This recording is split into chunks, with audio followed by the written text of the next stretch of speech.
Good morning, dolls, and welcome to Little Gretchen's Workshop. So today I'm working on creating banisters and rails for the updated Aunt Shirley dollhouse. Now I actually had some pre-made spindles. Now I call the top part the banister, and the part that we put the bottoms of the spindles in I call the bases. And I'm really out of focus, really bad, I'm sorry. But I'm adding the spindles into the base portion using Weld bond glue. Now, I used to use Gorilla Wood glue, which was really good, but I like the Weld Bond because it's a little bit stickier and holds the pieces firmer while it's drying. And when it dries, it's clear. So even if I'm not as neat as I should be, you can't see the glue residue. Now, I don't know if you can tell from this angle that I kind of forced the bases of the spindles into the bottom and kind of split it, but it's okay. It didn't break or crack, and the glue is kind of holding it together. So you definitely don't want to force it. You may sometime need to sand the tips of the bottom of your spindles to make them a little bit smaller to fit into your bases if the bases aren't wide enough for the spindle opening. I'm just showing you here how I put the little dabs of Weld Bond glue on the tops of the tips of the spindles so that I can add the top rail, which I call the banister. Now this is a really tricky, very tedious process. I'm letting you see the most successful view of it. Several times I put it on wrong and some of the spindles came out and some of them fell. So this is a process you're definitely going to have to be patient with yourself. If anyone knows of a stair spindle hack, please let me know. I was so fortunate to be able to buy staircases with the banisters already attached for the Aunt Shirley dollhouse, and all I have to make is the stairwell spindles to protect the dolls from falling down the stairway opening. Now, dolls, I'm about to show you my rails. They're not perfect, and you can see the glue, and I actually broke one of the spindles. The spindles are not perfectly spaced, but it will serve its purpose to protect the dolls from falling. Now, I realized when I was creating the newel post to put on the ends of the rails that I had cut them too short, so I actually had to cut some additional little pieces to raise it up a few levels, and I was really glad that I had a couple small pieces left over from the original cut to stack it and bring it back up to the level that I needed it. And this is why it's very important for you dolls to measure twice and cut once. But yeah, I didn't do that, dolls. I just cut it the length I thought it should be and realized it was too short to line up properly with the base and the banister. So this is my little save, my little quick fix. And after I sanded it and stained it, it was barely noticeable. If you're looking for it, you'll see it, but I don't think my dolls will mind. So I've been trying to perfect it, but I think it's time for me to just allow it to dry, to leave it alone before I try to add the newel post. I need to work on something else to distract myself until this is dry. And just when I thought I was done, I just had to try to straighten up one of the posts to try to line it up a little bit better. And see, this is what happens, dolls. Now, it's good for you to look at your pieces to see what you can improve or correct or look for errors, but sometimes you can go on and on and on and just take the fun out of it because you're trying to make it perfect. And you realize sometimes it's best to just leave well enough alone. So while that's drying, I went on to work on the part that's supposed to attach to the wall at the end of the stairwell opening. Now, very often I've seen this part of the stairwell or railing always made with a second newel post to go up against the wall, but that's not really the way houses are designed. So let me show you what I mean. So this is the little piece that's going to close off the end of the stairwell, and the one end is going to fit next to the newel post that it's attached to the longer rail, and the other one is going to fit against the wall. So this additional newel post is really not necessary. So here I'm giving you a close-up of how I added those little stacked pieces to raise the bottom of the newel post. And although I didn't need two of them, I'm really glad I discovered that workaround in the process. Now this is one that's been sanded a little smooth on one side, and I'm going to go ahead and show you this one that I already did, and it fit really nicely against the rail that I created.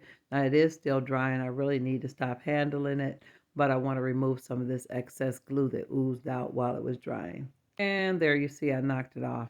So this is why you need to leave things alone while they're drying. Now some of the glue is going to shrink back, Projects like this, I really struggle with my EGU or excessive glue use because I'm always worried about things not holding, but I'm really counting on my Weld bond glue to hold it without me using excessive glue or adding pins. Now here I'm just checking for the lineup to see if the rail and the base will line up nicely when I am ready to glue it. I'm not trying to glue it, but I just want to see if everything is going to fit level and flat. And again, I will not be using the additional newel post, but I just like to look at it and see how it looks. But I'm going to leave it alone and let it dry. And so to distract myself, I'm going to go ahead and stain the one that I'm not going to use. Now I've already sanded it really nicely, and I'm adding a little bit of additional stain to make it blend in so it won't be noticeable on whatever project I decide to use it on. And since I have stain on my brush, I just couldn't resist adding a little additional to the banister. Now this is not a good practice while something is trying to dry because the stain is a little bit oily and it can inhibit the adhesion of the glue. So don't do that. So while the railing was drying, I turned my attention to the attic floor because this is the last thing I really need to do after adding the railing, and I figure I could go ahead and do it all at the same time. Now I use paper bag templates to do my floors now because paper bags are strong, but they're still flexible when you're trying to install the floors, and they're able to manage the moisture from the glue. Now these are the really super thin coffee stir sticks, and they have already previously stained. I only stained them on one side, but I did do quite a few of them. Now, I normally have been using my Weld bond glue, but I will be using the Gorilla Wood glue for the flooring. Now, it's a little bit thinner, and I think it'll give me a little bit more drying time because it doesn't dry quite as fast as the Weld bond does. So I'm just squeezing an ample amount out, and then I'm going to spread it as thin as possible so that the glue doesn't ooze up between my floorboards while I'm placing them on the paper bag. Now this paper bag method works really well on lots of different things. You can use it with popsicle sticks, you can use it with the jumbo craft sticks, which is what I actually did in the rooming house dollhouse. And I also use the paper bag template when I'm doing beadboard. So it's a very versatile material, and like I said, it makes installation really easy, and it's a lot more comfortable creating the floor on my desk than trying to sit in front of the dollhouse and place the sticks directly on the floor.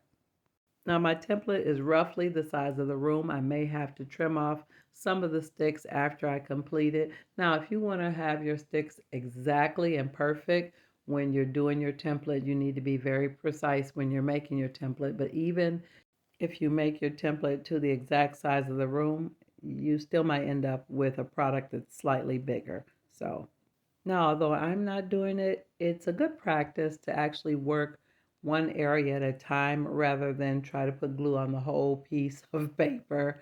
You may want to work your way out of a corner. For whatever reason, I put the glue smack dab in the middle of the paper and just went to town. Not really sure why I was doing this, but honestly, I didn't think the skinny stir sticks were going to give me the look that I wanted. So I kind of wanted to find out really quickly, kind of like fail fast. But as I worked on it and continued to allow the floor to grow, it became clear that the floor was going to work out really well and complement the rest of the house. Now it is very clear I've used quite a bit of glue in this process, but I think it's going to work out fine because of the amount of sticks I have. All the glue will be used eventually as I continue to place my sticks.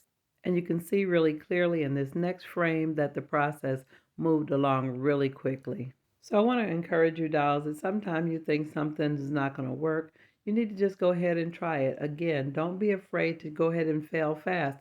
If it doesn't work, you try something else, but at least you'll know. So here's my completed floor. I allowed it to dry with weights on it overnight. And you can see here my edges are uneven. Well, I will have to trim it, but it turned out really nice and I'm excited. So this is my full flooring sheet.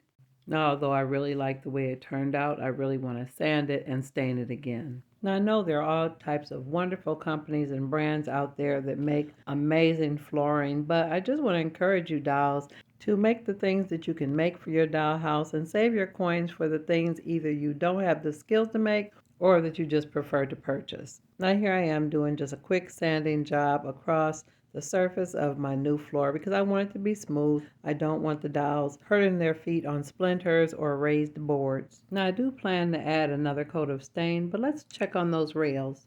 And here are my rails all nice and dry, and you can see the Weld Bond glue dried clear. Now let me show you that little area where I added the little piece. It blended in pretty well too. So let me show you what I mean by mounting it to the wall without the newel post. This is my staircase, and there's a piece that fits close up against the wall. So I'm going to use that same concept to eliminate the need for the additional newel post. So I'm just lining everything up around the base of the stairwell opening. So let me show you my version of the little mounted piece against the wall. It's very simple and saves me a newel post. Now this side of the attic is complete. So here we are back on the other side of the attic, the bigger area with the dormer. And this blue area you're looking at is actually the floor. Now beware, you're about to witness quite a bit of excessive glue use, but I think it's necessary because I'm installing the floor and I don't want it lifting up because I want a good solid bond corner to corner and in the center. So I'm using a combination of the Gorilla Wood glue and the Weld Bond glue. And after I got an ample amount on, I used my glue spreader and just spread it all the way to the edges, up to the wall, and up to the wood that is the other floor for the other side of the attic. Now, dolls, if you do this, take your time with it because you want the glue to be spread even so it won't be oozing out around the edges. Now here I am with my piece of flooring, and as I mentioned before, the brown paper bag is very flexible, which really makes it easy to install. So after I curled it up to get it under the roof eaves to get it in the room, I flattened it out and I'm just shaping it to line up with the flooring that's going to meet it from the other side of the attic.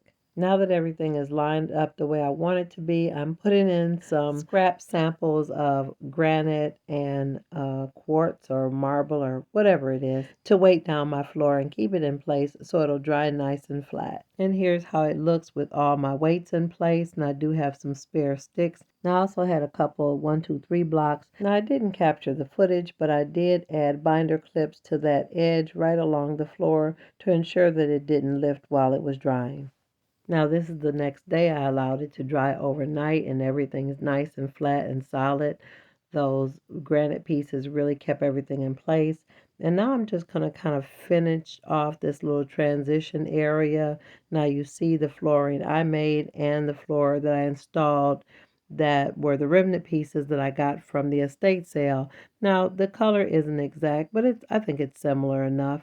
But what I'm going to do is put like a little coffee stir stick right along that edge to just show a transition to kind of give the impression that that's a doorway.